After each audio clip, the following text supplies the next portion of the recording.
Welcome to Fishing with Catfish Jones. I am Catfish Jones, and I would like to welcome you guys to my very first video. We are out here in the garage. It is freezing, and we have been promised that spring is going to be coming, and I do not see it, folks. That is a topic for a different time, and a meteorologist, which I am not. I am also not a professional fisherman. I am also not a touring fisherman. However, I have learned a lot over the past year and a half. It kind of started when I was living out in Southern California. Do not ask me why I moved from Southern California to Northeast Pennsylvania. If you check the prices of an average home in San Diego, that will answer your question. But when I was out in San Diego, I kind of started to learn a little bit more about lures and fishing with lures, and just simply Texas rigging a worm. I mean, I had no idea what the heck that was. I was fishing with shiners and a bobber or shiners on the bottom. And the only time I was really ever told anything about lures prior to that experience in San Diego was my dad would throw on maybe like a fake worm if he got, picked by a pickerel a couple times. He'd throw something fake on there to catch it and toss it, 100 yards the other way.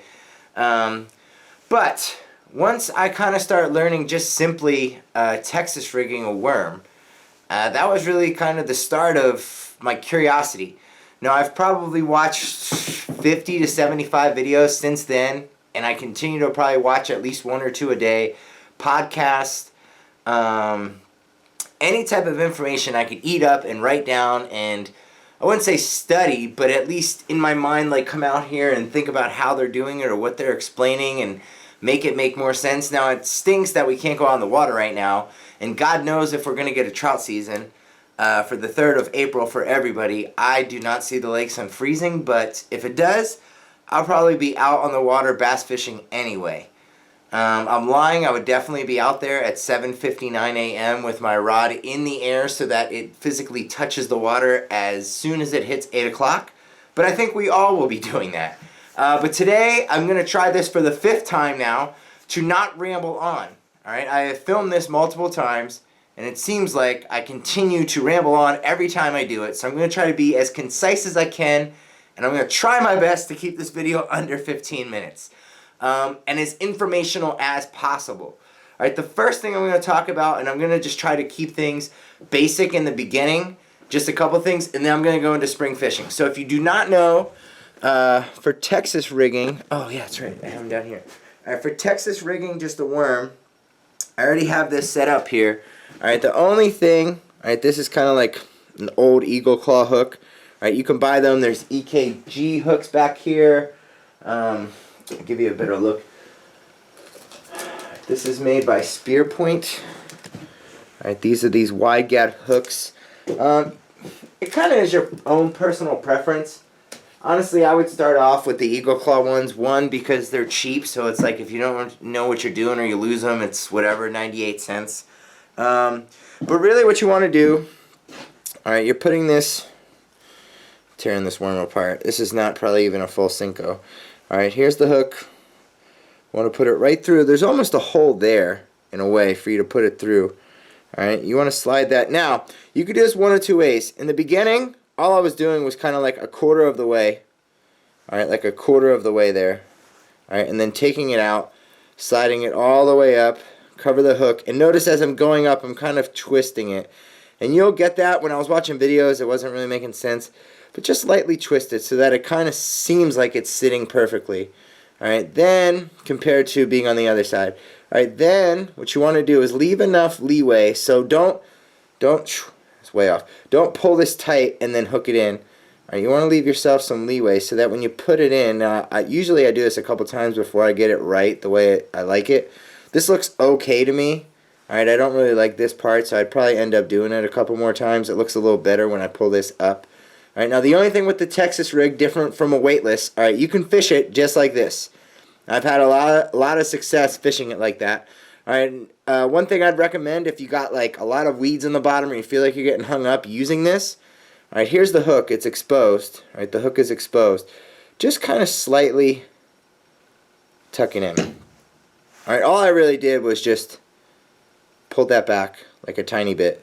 Just pulled it back, kind of slid it under. Alright, just enough to get that hook hidden.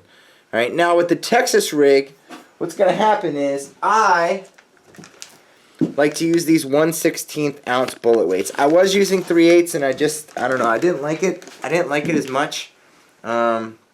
So I like to put this, alright, 1/16 on there. Usually I use a bead stopper. I'm not going to go too much into it today about setting this up. I just kind of wanted to show a little bit of the basics. Maybe another video I could do that.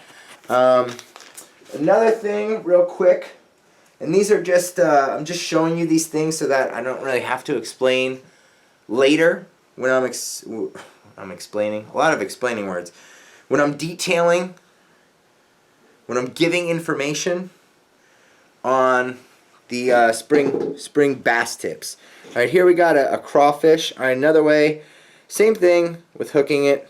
Alright, I like to put it in about a quarter of the way. Not a quarter of the way, but quarter of an inch, maybe you could say. Alright, slide it up. Same thing there. Alright, have that sit nice.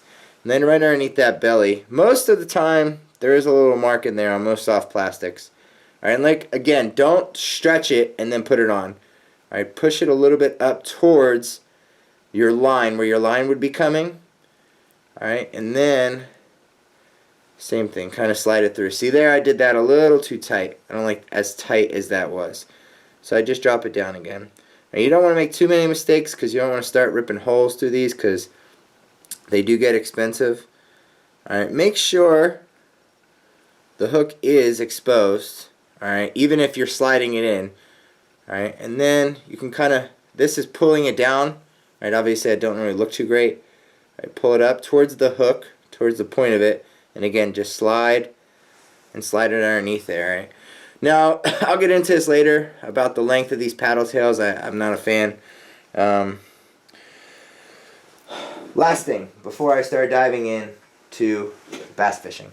Alright, netty rig, one of my favorite new things to use.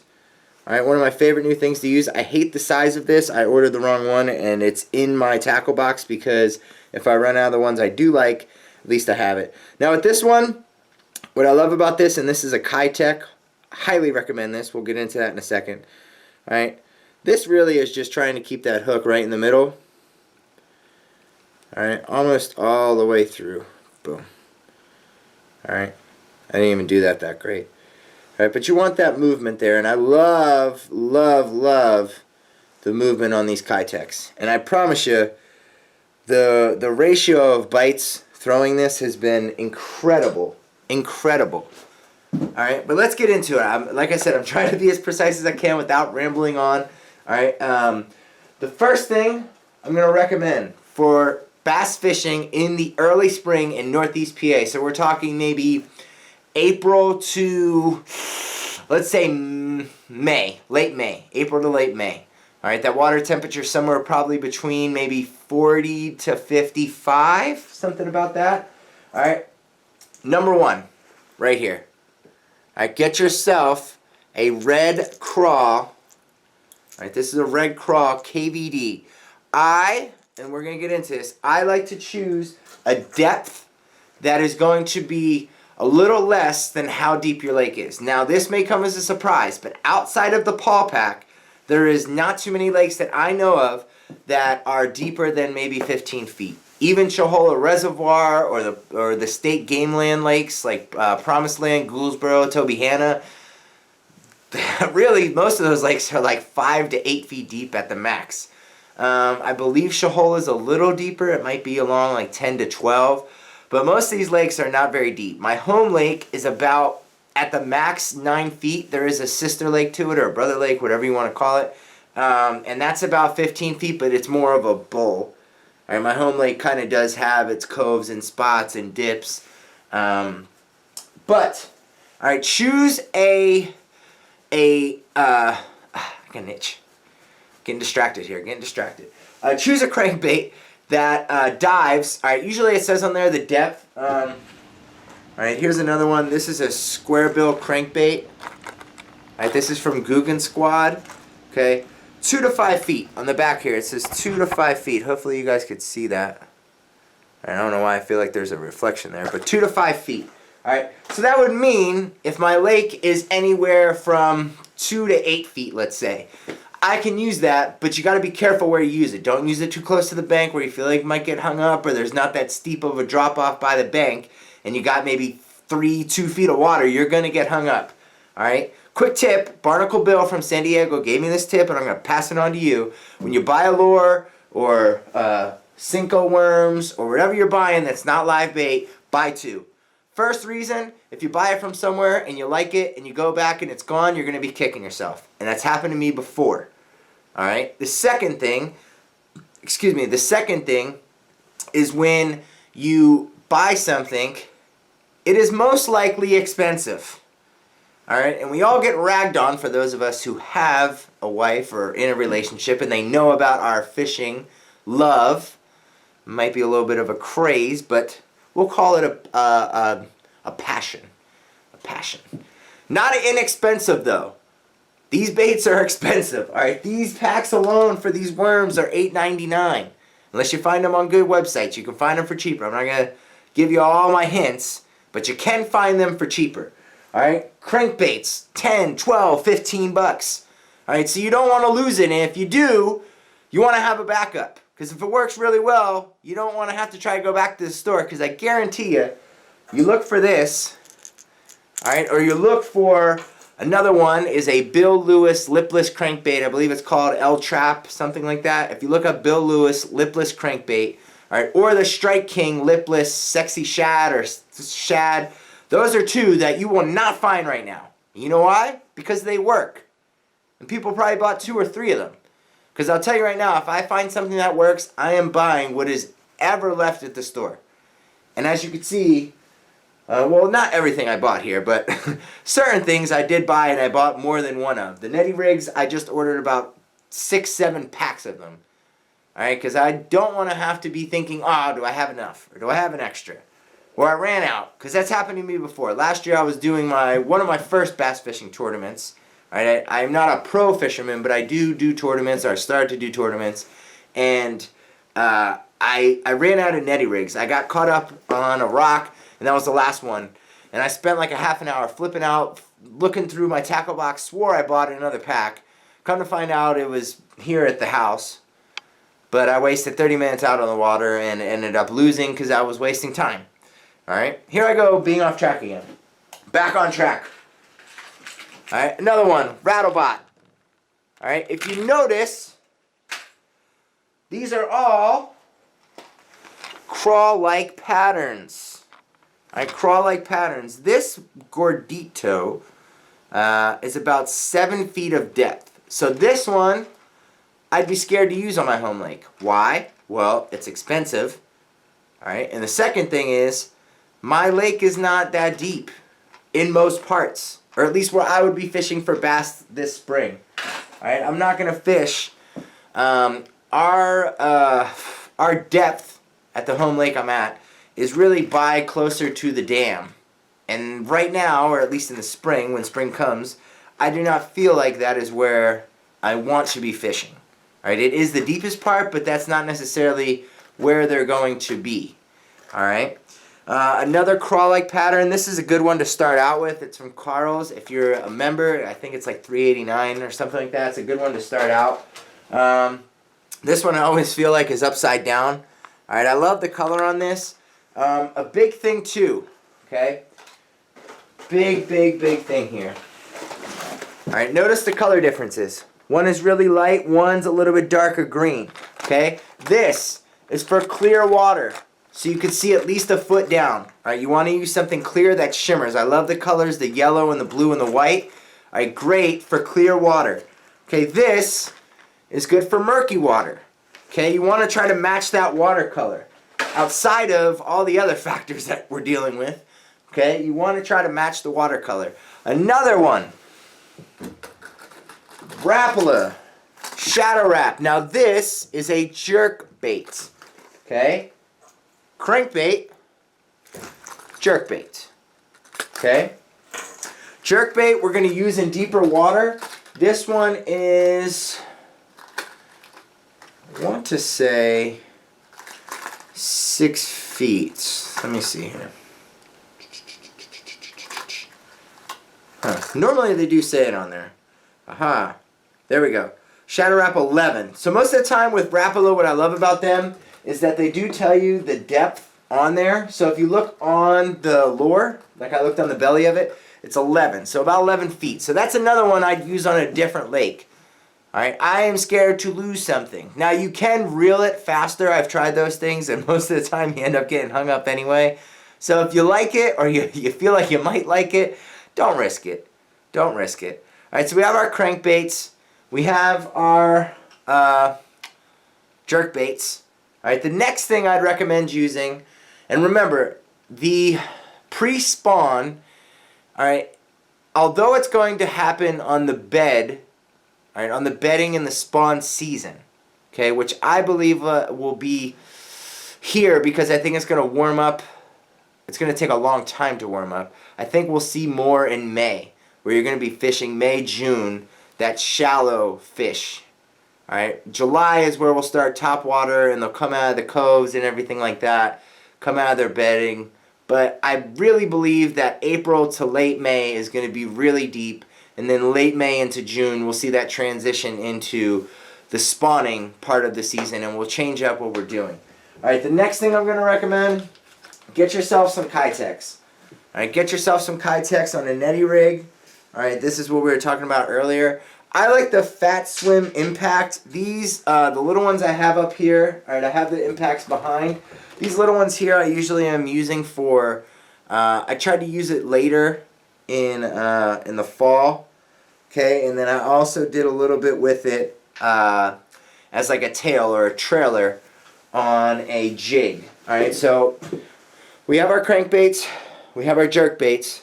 Alright, next, like I said, the netty rig with a Kitex, or you can get yourself, some swim baits. Alright, this is one of mine that I like to use. Alright, there's a couple different ones. Alright, couple different ones. Now, same thing here. Color. Color matters. If it's dark and you're fishing the bottom, alright, it's going to be darker down by the bottom. If we're fishing the bottom, dark colors. Black, blue, black and blue. I've never really had much success with purple, but you can try that too. And normally with that, I'm going to netty rig it and kind of let it, I'm going to feel on the bottom first how deep it's falling. And then I might reel it in, and then I'm going to cast. And with my netty rigging, I just like to cast and reel it, let the tail do its job. I don't like bouncing it off the bottom. I'll save that for the Texas rig. All right, we talked about that earlier. All right, the Texas rig, either with a craw or the go-to, Senko.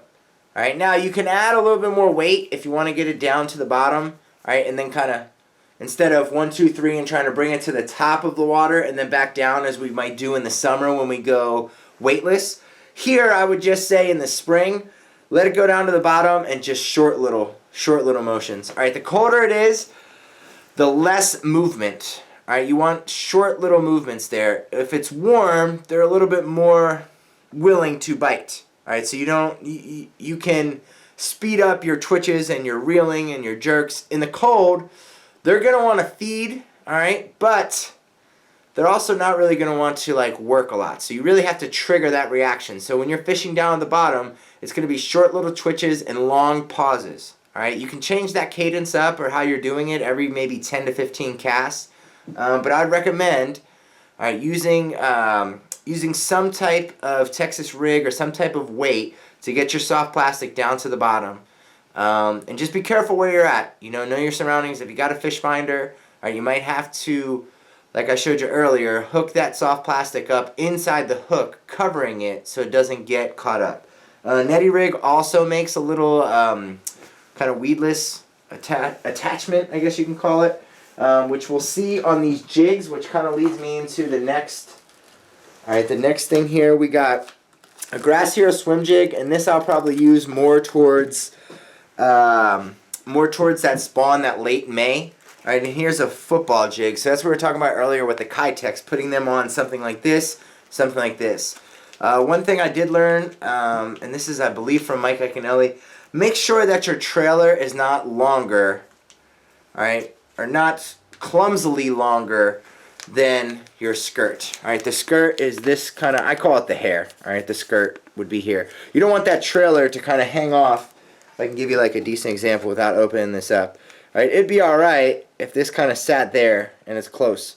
All right, but if it's like hanging off of here and it doesn't look right, it's just too far off the trailer or too far off of the skirt, then you should probably change something up.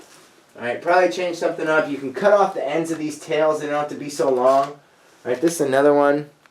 Really long on the paddle tail. But I do love the multi-color there. Sorry, get you a better angle. A little darker green, and then that. This is something I'm going to fish at the bottom. And then here, alright, this is a great color for the bottom. Alright, and these I'll probably, because of how heavy they are, alright, these two are probably one of the more heavier ones that I have. Alright, for that, I'm actually going to put this on the outside. I like that look better. Actually, for those, alright, that you feel like they're too heavy, the crawfish or soft plastics that are heavier than maybe a Cinco worm or something that you would normally use, like a strike king worm, whatever it is. Sorry guys, it's cold out here. If you feel like it's heavy, and it's as heavy as it would be if you had a Cinco and a bullet weight, throw it weightless. Throw it weightless. See if it triggers any bites, and then throw your weight on it, and then Texas rig it. All right, but if you feel like it's heavy enough, let it be. All right, let's make sure we cover everything here. All right, do a quick little recap. All right, our soft plastics, Kitech, all right, have to have these inside of your tackle box. Have to, if you consider yourself any type of fisherman. All right, even if you're just starting out. Okay, I just started out, and that was the first thing I bought. All right, that, and bought myself Eagle Claw hooks. Alright, Eagle Claw wide gap hooks. They are literally, I think, like 98 cents or like $1.37, some stupid price that Walmart makes up that doesn't make any value sense. Usually it's like $0.99 or $1.99, 98 cents or like $1.37, $2.33. It's always some weird number. Okay, the hooks, soft plastics, crawfish. I have about 20 here, and I'm not saying that to brag. I just haven't found one that I love yet. I will hopefully come back to you and tell you, hey, this is a really good one, go and buy it. The jigs, alright, but most importantly, alright, our jerk baits. Okay, they're feeding towards the bottom. Alright, and jerk bait you'll start to see might work a little better towards June. Alright, depending where you're fishing it. Alright, if you have a jerk bait that's going to sit in, let's say, the top half of the water column, you might see that work better a little bit in May and June. Alright, and then our crankbaits. Alright, I'm going to say for this upcoming season, I'm most likely going to start out with these two. Alright, I'm going to start out with these two. Try to find this if you can. Alright, this is from 13 Fishing here. Alright, and then Guggen Squad also has some great ones. Alright, I do have some other videos I'm going to share with you about stuff that I rambled on in the other video, which was like 45 minutes long. I'm hoping this one's shorter. I haven't even looked at the time. But yeah, I got a couple things that I'll share with you in the next videos. And hopefully, by April 3rd, all of our lakes are unfrozen. Thank you for watching. I appreciate it. I hope you learned something. And I hope to share more things with you as we get closer to the spring bass season. Bass season. Yes. Thank you for watching Fishing with Catfish Jones.